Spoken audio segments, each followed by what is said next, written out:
Okay, well, good evening, everyone. Thank you for finding your way to us and choosing to spend your time with us. This is our first official Wellness Wednesday webinar, and we are just, again, so pleased that you would take the time and spend it with us. I'm Kristen Froning. I'm the principal at Oakley Park, and I'm also one of the co-chairs of the Walled Lake Parenting Education Team, formerly known as the Walled Lake Parenting Education Fair. We are so proud to be partnering with the Lakes Area Community Coalition under the leadership of Ms. Joan Barrett on a new initiative, bringing parenting education to you all in your living room, at your dining room table, or wherever you may be participating tonight. Tonight's topic, I think, is really relevant to you secondary or middle school and high school friends. It is about starting the second semester strong. And we have two amazing presenters tonight. You're going to meet Jennifer Burdgick, who is in her 25th year here in Walled Lake. She was in the elementary ranks for 11 years, and she has been at Walnut Creek Middle School for 14. In addition to counseling, she is a sponsor for Creek's National Junior Honor Society. She's a coach of the 6th grade cross country team. And Jennifer has two adult daughters, a daughter-in-law, and two Australian Shepherds that she classifies as her new kids at home. So she's trying out a different kind of parenting, I think. Our second presenter is Miss Angie Lentz. Angie is in her 14th year in education. Angie worked in Wayne Wesleyan Community Schools for 7 years as a social studies teacher and a middle school counselor. Walled Lake was lucky to hire her in 2013, and she's in her 7th year with us. She was at Walled Lake Northern High School for 5 years, where she was the student activities coordinator, high school counselor, and the counseling department chair. This is her 2nd year at Walnut Creek as a member of their counseling team. So these ladies are steeped in knowledge and experience, and have a great presentation ready for you. Just for all of our participants to know, this meeting is being recorded, and we will look to post it and make it available to folks who might want to view it at a later date. We have disabled the chat function this evening, and you will be able, though, to answer questions using the Q&A feature. So at the bottom of your screen, you'll see two thought bubbles that are kind of crisscrossed and the letters Q&A. If you have a question that you'd like to ask of these ladies, you would simply click on that and enter your question, and our panelists would then be able to answer those, and they'll make their way through their slides and get to your questions in a timely fashion. So that's it from me. Thank you to both Jennifer and Angie. We are so pleased to have you as our first panelists, and the floor is yours, ladies. All right, thank you so much. We are really excited to be here to talk to you guys tonight because as we were talking before we started today, we really are in the throes of learning all of this new way of learning for our kids and learning how it's affecting them and different things that we can do and that we've had to learn to do differently to support our students. So we wanted to really give you just an overview of some things that you can do at home as a parent to support their learning, no matter if they're on our path, my path, in person, whatever method of learning they're using right now. We want to help them be as successful as they possibly can be through all of this. So some of the things that we're going to talk about are things that are applicable to any path that they're on. Some are specific to the different paths, but really they're things that are applicable just for family life in general and parenting in general. So hopefully you'll get some tips that you can carry on forward even throughout, as things hopefully get back to normal soon. So for our path students, some of the things that I think are going to be very, very helpful in supporting for them is keeping a good, consistent schedule. As I've talked to some of our students about their learning and their frustrations, that's part of the thing that I think they're really struggling with is trying to keep their day seem as normal as possible. So for that, keeping a consistent schedule, it's important that they wake up at the same time every day. I suggest to a lot of my students that wake up at the time you would if you were going into school, so that you've got time for your brain to wake up, your body to wake up, and to be as fresh as you can be. It's also really important throughout the day for them to get up and get breaks and move and get away from their screen a little bit. The teachers are giving them those opportunities and are doing some things with them to help them get up and move around, but that really is important. Encourage them that when they do get a break, don't jump onto a video game, actually get up, walk around, and move. The other really important thing is after school is done, again, take a break from that screen, get a snack, do something else. But then it's really important, if you're sticking on a schedule, to go back and have that really consistent homework time every day. So, there will be, especially for middle schoolers and high schools, work that they have to do after school hours.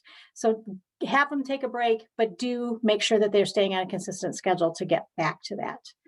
Another really important thing for our especially middle school students is connection with friends and family.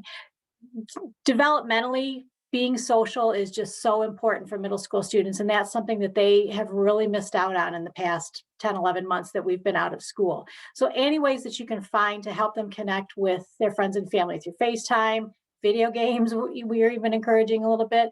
One of the really fun things we found is our kids have come back during lunchtime is the kids that are in person are Zooming with their friends that are home on our path during lunch, because we're allowing them to have their phones. So that's been a really interesting way for them to stay connected. And getting outside when they can, obviously being social distanced and making sure that they're being safe that way, but try to get outside and see people as much as they can or connect with friends that way. The other thing I want to make sure that our path families know is that any extracurricular activities that are happening at school are open to our path students as well. That includes sports, any kind of little intramural things that we have going on. As Mrs. Froning mentioned, I'm the sponsor of NJHS, and we have students on all paths that are part of that. And we're making it work so that everybody can feel connected to school. That's going to be a really, really important thing for them moving for now and moving forward, is to feel that connection to our school. So we want to make sure they know that they're included in all those activities. And again, we're going to go back to movement at the very end. Just find ways for your kids to get up and move. We're sitting way too much. We're in front of screens way too much. So if it's getting out for a walk with a friend or a pet, exercising, stretching, meditation, things like that. At the end of this slideshow, we'll show you some just quick resources that we found, but they're very easy to Google and find good movement and stretching exercises like that. I really encourage you to get your kids up and moving every day. So I'm going to talk just a little bit about our students that are returning on the partial in-person plan. So we've been calling it a hybrid plan. So I think the most important thing for them, and I think the students are realizing this too, is now we're moving in a few weeks into the semester, is to keep a consistent schedule. Just the same as our path kids, it's important for them to have a consistent schedule. The same is true for our in-person students. And I think in some ways, it's actually more difficult for our partial in-person return to learn students to keep a consistent schedule, because some mornings they're waking up early to catch the bus, have their parents drive them to school. And then other mornings, maybe they can wake up a few minutes before class starts and just open up their laptop and join on their Zoom. But it's very important for them to be on a consistent schedule, a consistent sleep schedule, and a consistent schedule for them to wake up every morning. So our advice and suggestion is that these students should still be waking up at the same time every single day. We would like them to prepare as if they were coming to school every single day. So the night before school starts, have them pack their lunch, have them pack 2 face masks. I've been recommending to my students to wear 1 face mask in the morning. At lunch, they get to take it off and then put on a fresh, clean face mask for the afternoon. And I think it's making a difference just with students feeling more comfortable wearing masks all day.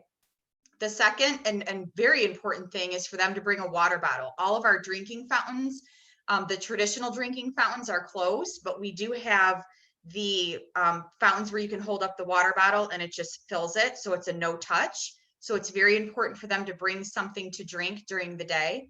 And obviously packing their personal device the night before so they're ready to go. And I think this will make the mornings a lot less stressful, whether they're coming to school in person or whether they're virtually attending school that day. They're going to have a consistent schedule and a consistent routine every single day for the rest of the semester. Homework time. They need breaks too. School looks very, very different for our in-person students. We still have an hour and 45 minutes for classes. Movement is very limited within the school.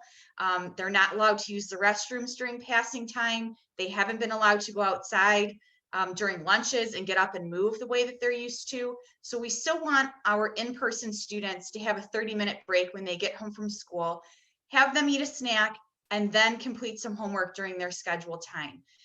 The other really nice thing is that we're being able now to offer more activities at school. So whether it's getting some help tutoring virtually or participating in our intramurals after school, right now we have basketball. We really want them to start getting involved in those school activities to start making those connections that we know that they're missing the most.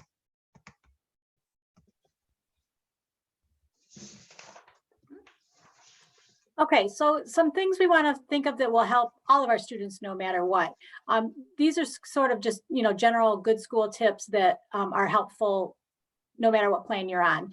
Number one is if your student is sick, please call the attendance hotline, whether they're in school or Zooming in from home. That really does help us to know who is actually missing school, whether they really are sick or not. And if your student is showing any signs, symptoms of any kind of sicknesses, please do keep them home. They can, if they're feeling up to it, they can Zoom in to their classes that day. But if they truly are sick, we do want them to rest and get well. But inform the school if your student is going to be out sick. Planning for the week, the schedule that the district put out, we have a little snapshot of it here. That has been invaluable, I know, to me, to have just posted visually somewhere. I've talked to kids, about how they're managing the A days, B days, cohort 1, cohort 2. It's been kind of tricky, but that visual calendar being posted someplace in the home, either on the fridge. One girl told me she posts it inside their cupboard where they get their breakfast. Like whatever is the most visual place, I think, is very helpful for the students. And have them look at it the night before so that when they wake up, they know, am I zooming into my A classes, my B classes? What, am I going to school today? Am I not going to school today? That visual really helps. And they're starting to get the hang of it. They're starting to get used to the pattern of it, which is a good thing. The other really important thing is to have time for breakfast in the morning. Our 6th graders right now at Creek it's kind of funny, they have lunch at 10:10 in the morning. So we're joking and telling them they have second breakfast, but we really do want them to eat before they come. And then many teachers are letting them, if they need to have a snack in the afternoon, they'll go outside and eat a snack where they can take their mask off if need be, because it is so early. But fueling that brain is so important, whether they're in school, at home, wherever. Fuel for the brain is critically important.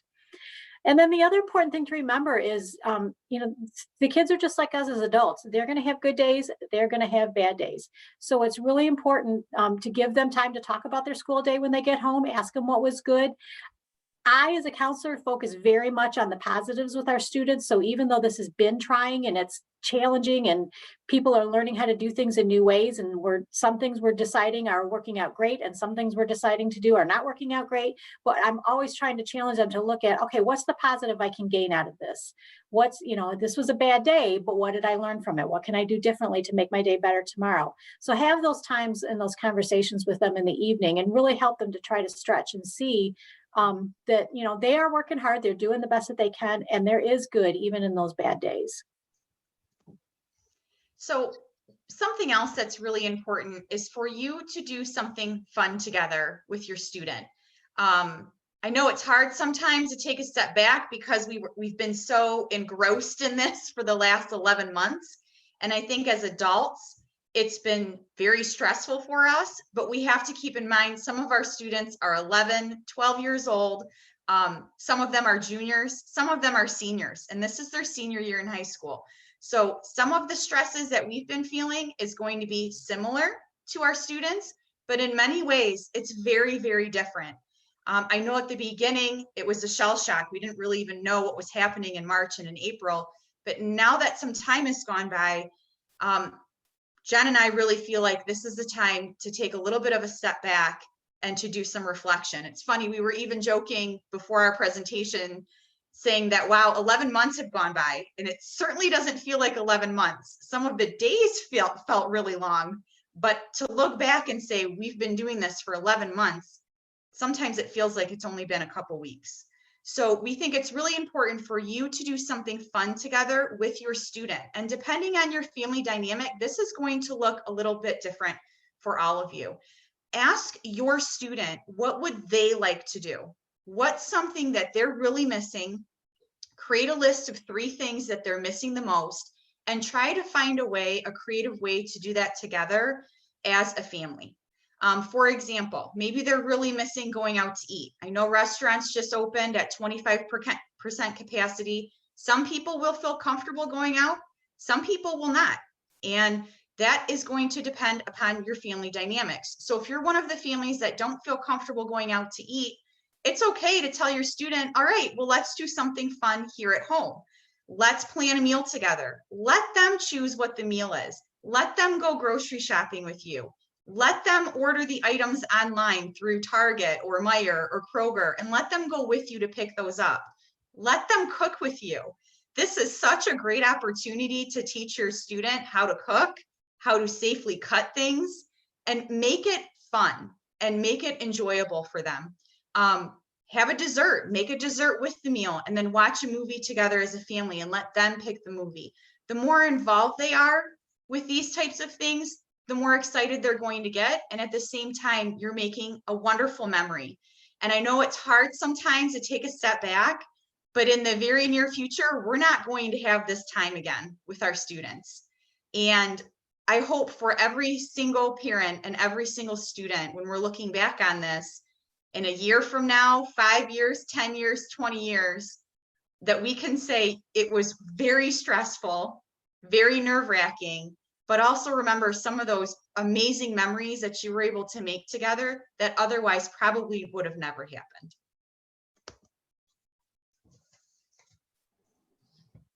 Okay, and this final point I think is just really important. Don't forget to tell your kids how proud you are of them. They are working hard, and whether they've adapted, you know, quickly and easily to the online learning, that's wonderful. If they're struggling with it, I always work under the assumption that we're all doing the best that we can. And I know our students are trying the hardest that they can. So celebrate the small successes.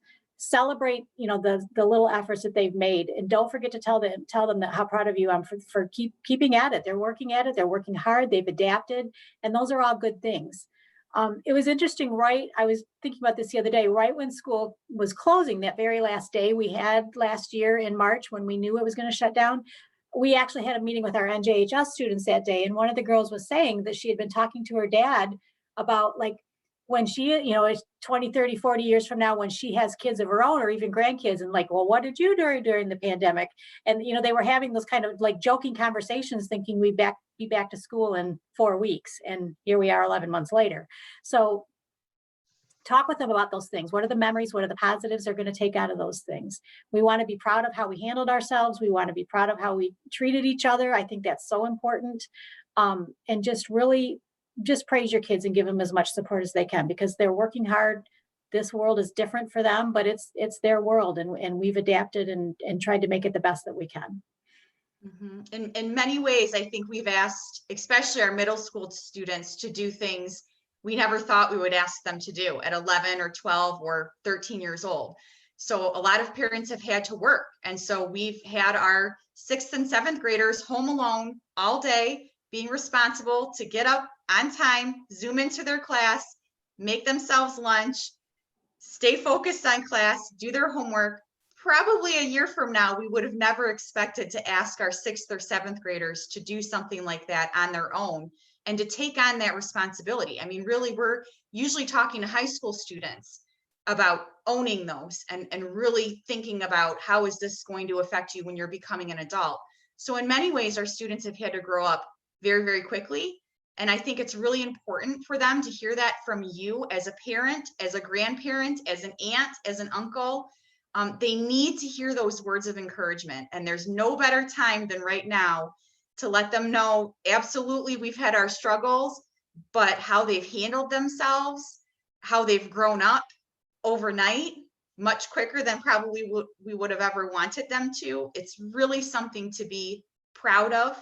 And just their resiliency, their generation, their resiliency, like Jen said, them being able to adapt to a world that literally basically stopped in March. And so it's pretty incredible when we look back at how outstanding and amazing our students are. So this last slide here is just some resources for you. This is being recorded and it will be posted on the Walled Lake website. So you guys should be able just to click on these links. But we wanted to give you some very basic, easy things that you can do as a family, you can do as an adult on your own time. The kids can do it by themselves on their own time, or you can do this together. So there's some really good stretching and exercising videos. Some of them are fairly short, 5 minutes or less. Mindfulness is very important right now. Meditation, being able to try to relax your body, relax your brain. And then we also posted the Walled Lake Resources website that's on our homepage. And there's a lot of really good information there as well for middle school, high school. There's adult resources. And of course, your student's counselor is an outstanding resource. So if you ever need anything, please do not hesitate to reach out to your student's counselor. All of our information are on the school websites, and we are always happy to help with anything that you need.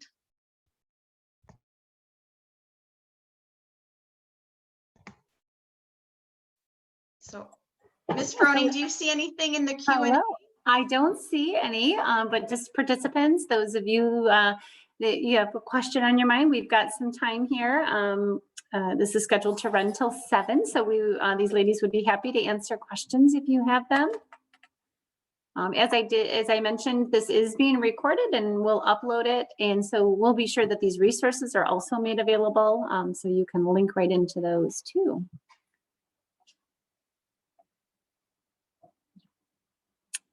No questions. You ladies just covered it all so well.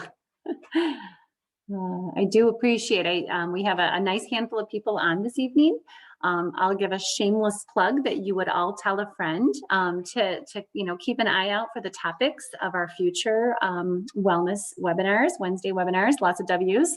And we really want to approach topics that matter to you all as parents and provide you the education and the resources that you need. So to Jennifer and Angie, thank you for kicking this off with certainly something relevant. I know my middle school friends have, middle school and high school students, former students, I know their families were grateful to get good, clear information.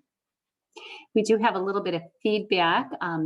A comment that you ladies are amazing and a great presentation, and they're looking forward to the next one. Very nice to see. Well, my wait time on Zoom. If I could just hop in for just another quick thing. Yes. One of the things that we've actually just started working on, we normally do this time of year, is planning ahead for next year, which seems just kind of crazy to do that. But as Angie mentioned, contacting your child's school counselor, this is going to be a time where you're going to hear a lot from us through scheduling, whether your child's making a transition from elementary middle or middle to high school, or choosing classes for next year. So if you haven't had a chance to meet your child's counselor yet, or talk to them at all, or shoot an email, this is a kind of a good time to do that as we're getting ready for classes, because we are here as a resource for all kinds of things. We help kids with academic issues, we help kids with social issues, the anxiety that kids have been feeling over the, anxiety is not new to the pandemic. That's been around for a long time, and that's a thing we work on with students a lot. So at any time, if you have questions or concerns about your child, I really, really do encourage you to reach out to us, because we're not here just for classes and academics and scheduling. We're here to support the whole child. Thank you. And I just want to say thank you to all the parents out there. We know that this has been a struggle. We know that every family's has gone through different scenarios and different struggles. And please don't forget, as a parent, you are doing an amazing, incredible job.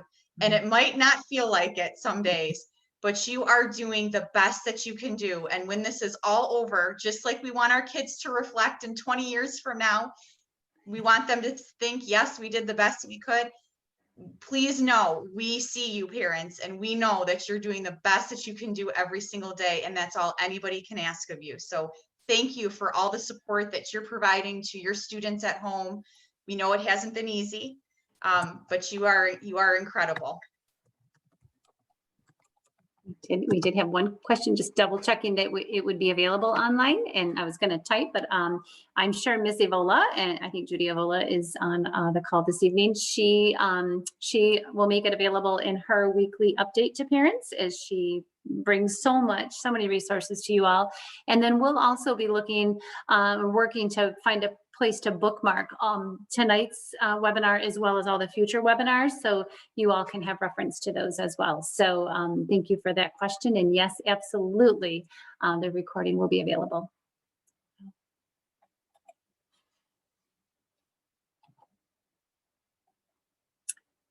Well, seeing that there are no other questions, I think we will we'll call it a night. And again, to Jennifer and Angie, thank you for launching this, and to our participants, thank you for taking the time to be with us. I would echo both Jennifer and Angie's remarks about your kids are doing their best, and yes, you parents are knocking it out of the park as well. As an elementary principal, I see it, and I know sometimes as parents we're our own worst critic. So so take to heart what you've heard from these ladies in praise for your work as parents as well. So all right, well, I'll wish you all a great evening, and I hope to see you at the next webinar. Take care.